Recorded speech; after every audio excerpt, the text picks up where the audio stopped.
The Maiden with the Wooden Bowl. In ancient days there lived an old couple with their only child, a girl of remarkable charm and beauty. When the old man fell sick and died, his widow became more and more concerned for her daughter's future welfare. One day she called her child to her and said, "Little one, your father lies in yonder cemetery, and I, being old and feeble, must need to follow him soon. The thought of leaving you alone in the world troubles me much, for you are beautiful, and beauty is a temptation and snare to men. Not all the purity of a white flower can prevent it from being plucked and dragged down in the mire.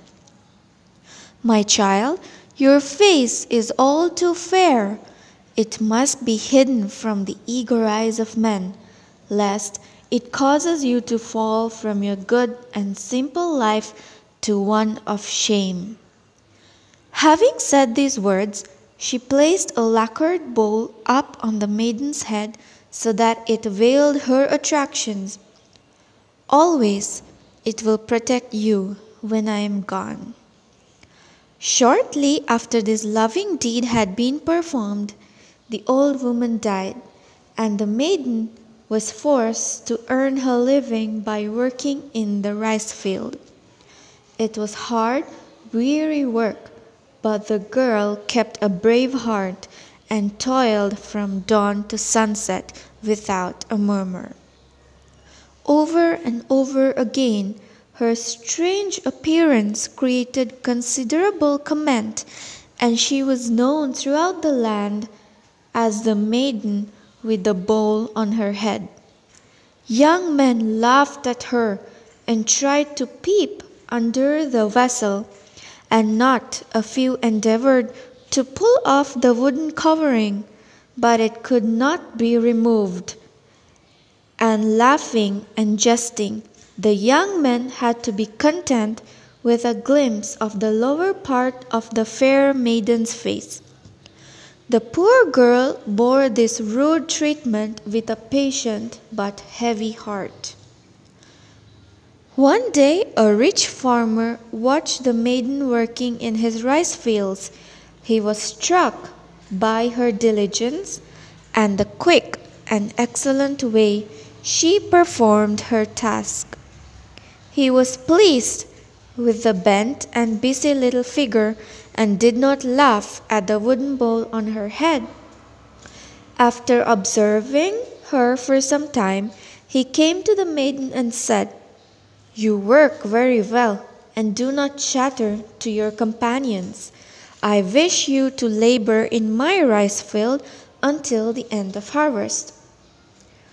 When the rice harvest had been gathered and winter has come, the wealthy farmer, still more favorably impressed with the maiden and anxious to do her service, bade her become an inmate of his house.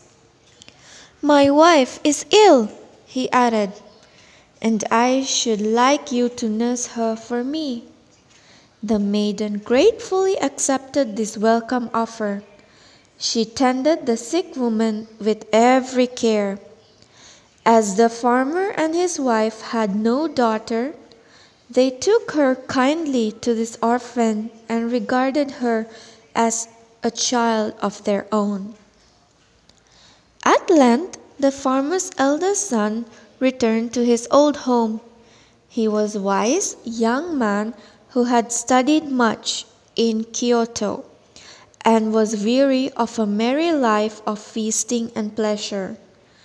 One day the young man came to his father and said, "Who is this maiden in our house, and why does she wear an ugly black bowl on her head?" The farmer told the sad story of the maiden, and as days went by, the son grew more and more fond of her, and resolved he would marry the maiden with the bowl on her head. His friends and relatives bade him beware lest she should turn out to be ugly and not beautiful. Many spiteful things were said to her, but the young man loved her the more, and at length asked her to marry him. "No," replied the poor maiden, weeping bitterly, "I cannot marry you. I am but a servant in your father's house." And in spite of all his pleading, she would not change her mind. That night the poor girl cried herself to sleep, and in a dream her mother came to her and said, "My dear child, let your good heart be troubled no more. Marry the farmer's son, and all will be well again." The maiden woke up the next morning full of joy, and when her lover came and asked once more if she would be his bride, she consented. When all plans had been made for the wedding, it was thought high time to remove the maiden's bowl.